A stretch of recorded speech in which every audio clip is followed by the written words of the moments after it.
एक सुंदर से वन में सभी जानवर खुशी खुशी रहा करते थे। यहाँ सभी जानवर एक दूसरे के दोस्त थे, इसलिए कभी भी किसी को नुकसान नहीं पहुँचाते थे। शेर चीता किसी को भी अगर शिकार करना होता था वो दूसरे जंगल जाकर शिकार करके आते थे। ऐसे ही दिन बीत रहा था। एक रोज एक लोमड़ी भूख से परेशान होकर इधर उधर घूम रहा था। उसे कोई भी शिकार नहीं मिल रहा था। वो काफी भूखा था। तभी अचानक से देखता है कि एक शेर शिकार कर कुछ लेके आ रहा है। लोमड़ी छुप जाता है एक पेड़ के पीछे और देखने लगता है। अरे वाह, ये शेर के मुंह में मांस है। अरे ये अगर थोड़ा सा मुझे भी दे दे तो कितना बढ़िया होगा, मेरा भी पेट भर जाएगा। 2 दिनों से भूखा हूँ, क्या करूँ, इंतजार करता हूँ। अगर शेर थोड़ा सा भी छोड़ दे उसे खाकर आज पेट भर लूंगा। वो शेर आकर एक जगह बैठता है और अपना क्या हुआ शिकार को खाने लगता है और लोमड़ी पेड़ के पीछे छुप छुप कर ये देखते रहता है। अरे शेर, हो गया, अब कितना खाओगे, मेरे लिए भी कुछ छोड़ दो। मजा आ गया, आज शिकार बढ़िया था, अब मुझे चलना चाहिए। शेर का पेट भर चुका था। कुछ मांस का टुकड़ा वहाँ गिरा हुआ था और शेर उसे छोड़कर चला जाता है। अब लोमड़ी इधर सोचता है, अरे वाह, मेरा पेट तो इसी में भर जाएगा। लग रहा है जिसके किस्मत में जितना होता है उसी को मिलता है। किसी ने सच कहा है। अब जल्दी जाता हूँ, ये मांस का टुकड़ा को खाकर अपना पेट की भूख शांत करता हूँ। लोमड़ी धीरे धीरे जाता है उस मांस का टुकड़ा को लेने के लिए, लेकिन एक पेड़ की डाली पर एक कौवा बैठा था, इसी इंतजार में कि कब शेर मांस का टुकड़ा छोड़ के जाएगा और वो ले भागेगा। वो कौवा उड़कर आता है और लोमड़ी के सामने ही मांस का टुकड़ा लेकर उड़ जाता है। लोमड़ी ताकते रह जाता है। अरे अरे अरे, वो मेरा है, वो मेरा खाना है, लोमड़ी कहते रहता है और वो कौवा वो मांस का टुकड़ा लेकर चला जाता है। फिर वो लोमड़ी निराश होकर तालाब किनारे पहुंच जाता है पानी पीने के लिए। पानी पीने के बाद वो जैसे ही लौटता है वो देखता है एक दूसरा कौवा के मुंह में एक रोटी का टुकड़ा है। वो कौवा रोटी का टुकड़ा को अपने चोंच में दबाए एक पेड़ की डाली पर बैठा हुआ है। लोमड़ी सोचता है, अरे वो मांस का टुकड़ा तो मेरे पास से चला गया, ये रोटी का टुकड़ा मेरा हो सकता है, लेकिन कैसे? इस कौवे को पटाना पड़ेगा। अगर कौवे को मैं पटा लिया तो ये रोटी का टुकड़ा मेरा हो सकता है। कुछ चालाकी चल लोमड़ी। फिर लोमड़ी एक चालाकी चलने की सोचता है। वो उस पेड़ के नीचे जाता है और कौवे से कहता है, अरे कौवे भाई, कैसे हो?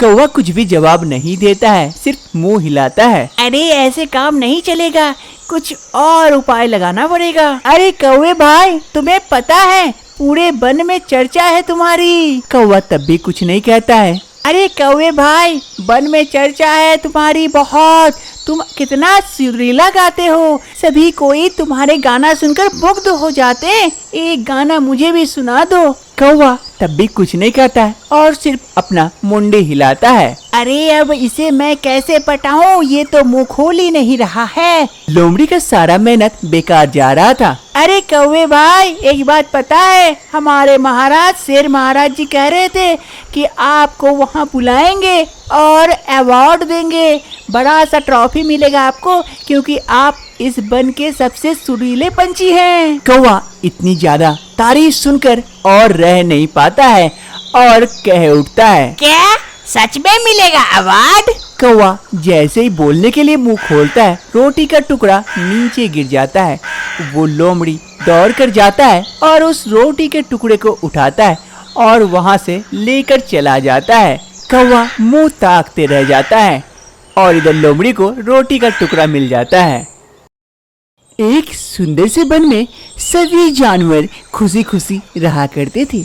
जहाँ हाथी अपने बच्चे के साथ वन में भ्रमण करते, जहाँ गाय और हिरन बेफिक्र होकर घास चरते, वहीं पीछे बकरी गाय सभी जानवर बड़े ही मजे से खेलते कूदते, क्योंकि इस जंगल में किसी को किसी जानवर से कोई डर नहीं थी, क्योंकि सभी यहाँ दोस्त थे, कोई भी किसी का हानि नहीं पहुँचाते थे। गाय और हिरन दोनों घास चर रहे थे, तभी वहाँ चीता पहुँच जाता है। अरे गाय बहन, क्या कह रही हो? घास चर रही हो? हाँ हाँ, मैं तो घास चर रही हूँ। आप कहाँ जा रहे हो शिकार पे? हाँ गाय बहन, शिकार पे जा रहा हूँ। देखता हूँ कहीं कोई शिकार मिल जाए तो। ये कहते हुए चीता आगे बढ़ जाता है। थोड़ी दूर जाने के बाद उधर सामने से शेर एक जंगली सुअर का शिकार करके उधर से लौट रहा था। दोनों में आपस में भेंट होती है। अरे शेर भाई, आज तो बड़े ही मजेदार शिकार मिला है आपको। अरे हाँ हाँ चीता, आज तो बड़ा मजेदार शिकार मिला है। अभी 2 दिनों तक शिकार करने की कोई आवश्यकता नहीं है। तुम कहाँ जा रहे हो? अरे मैं तो शिकार करने के लिए जा रहा था।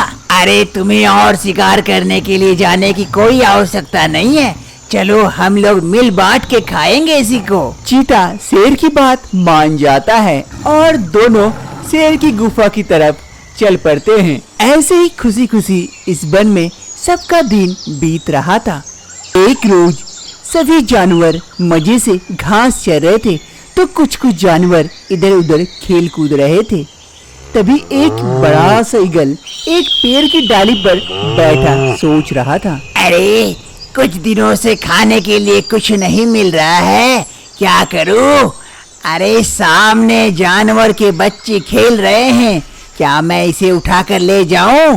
तो कुछ दिनों तक शिकार करने की कोई आवश्यकता नहीं पड़ेगी। बाज डाली पर बैठ कर यही सोच रहा था कि कब एक जानवर का बच्चा अलग हो ग्रुप में से, कि वो अपना काम निकाल पाए, अपना शिकार कर पाए।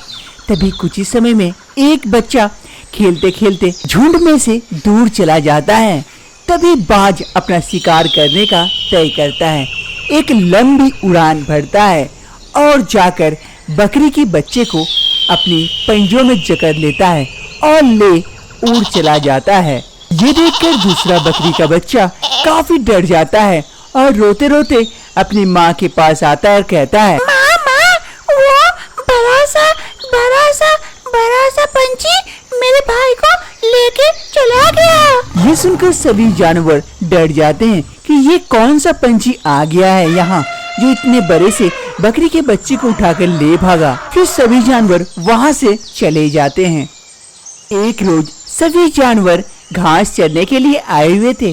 वही बंदर पेड़ पर चढ़ा आराम फरमा रहा था। कुछ जानवर घास खाने के बाद पानी पीने के लिए गए हुए थे और कुछ जानवर के बच्चे घास चर रहे थे। फिर दूर एक पेड़ की डाली पर वो बड़ा सा बाज यही इंतजार में था कि कब उसे मौका मिले, और इसी मौके की तलाश करते करते उसे मौका मिल जाता है। उसे 3 बच्चे दिख जाते हैं दूर घास चरते हुए, और इसी मौके का फायदा उठाते हुए वो बाज एक लंबी उड़ान भरता है और एक हिरन के बच्चे को अपनी पंजों में जकड़ लेता है और ले उड़ भागता है। बचाओ बचाओ बचाओ। बच्चों की आहट सुन बंदर की नींद खुल जाती है और वो उस बाज को देख लेता है हिरन के बच्चे को लेकर भागते हुए। फिर वो बंदर नीचे आता है और सभी जानवरों को इस बारे में बताता है। अरे जल्दी से कुछ करना पड़ेगा, नहीं तो ये बड़ा सा बाज हमारे बच्चों को ले भागेगा ऐसे ही। ठीक कह रहे हो बंदर भाई, लेकिन हम कर भी क्या सकते हैं, वो तो उड़कर चला जाता है। अरे हम लोग सब मिलकर इस जंगल के राजा शेर के पास जाएंगे, वो जरूर इसका कोई उपाय निकालेंगे। फिर सभी जानवर बंदर की बात पर राजी हो जाते हैं और सभी जानवर मिलकर जाते हैं शेर के पास इसका कुछ उपाय निकालने के लिए। सभी जानवर पहुंच जाते हैं शेर की गुफा में, जहां शेर महाराज बड़े से सिंहासन यानी कि एक बड़े से पत्थर के ऊपर बैठे हुए थे और सभी जानवर अपनी अपनी परेशानियां बता रहे थे उसे। महाराज महाराज, कुछ तो उपाय निकाल दीजिए, हमारे बच्चों की जान खतरे में है। वो ईगल हमारे सारे बच्चों को ऐसे ही पकड़ कर लेके चला जा रहा है। हाँ महाराज, कुछ उपाय निकाल दीजिए, हमारे बच्चों को बचा लीजिए। अरे चिंता मत करो, जब तुम लोग महाराज के पास आए हो तो शेर महाराज जरूर कुछ उपाय निकालेगा और तुम्हारे बच्चों की जान अवश्य बचाएगा। मैं कुछ सोचता हूँ। फिर कुछ देर शेर सोचने लगता है और सोचने के बाद कहता है, देखो मेरे पास एक उपाय है, ध्यान से सुनो। अगर तुम लोग मेरे उपाय को मानोगे तुम्हारे बच्चों की जान भी बच जाएगी और वो ईगल भी मारा जाएगा।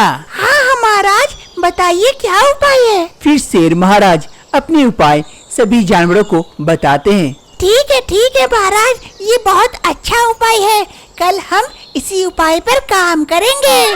सभी कोई शेर की बात मान लेते हैं और कल सुबह होने का इंतजार करने लगते हैं। शेर के प्लान के मुताबिक सभी जानवर उसी जगह पर आ जाते हैं।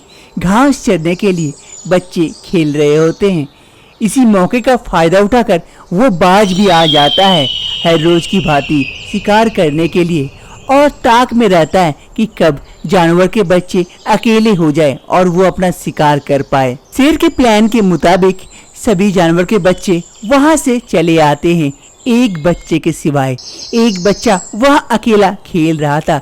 तभी बाज को मौका मिलता है और बाज एक लंबी उड़ान भरता है उस बच्चे को पकड़ने के लिए, और जैसे ही उस बच्चे को पकड़ने वाला होता है, शेर छुपा हुआ था, वहां से शेर एक छलांग मारता है और बाज को अपने मुंह में पकड़ लेता है और उसे वहीं पटक कर मार डालता है। अरे आ जाओ तुम लोग, अब तुम लोगों को डरने की कोई आवश्यकता नहीं है। बाज मर चुका है, अब तुम्हारे बच्चे सेफ हैं। अब तुम लोग आराम से इस वन में रह सकते हो। शेर उस बाज को मारकर उसे लेकर चला जाता है, खुद अपना पेट भरने के लिए। सभी जानवर अब यहाँ खुशी खुशी रहने लगते हैं, फिर से पहले की तरह।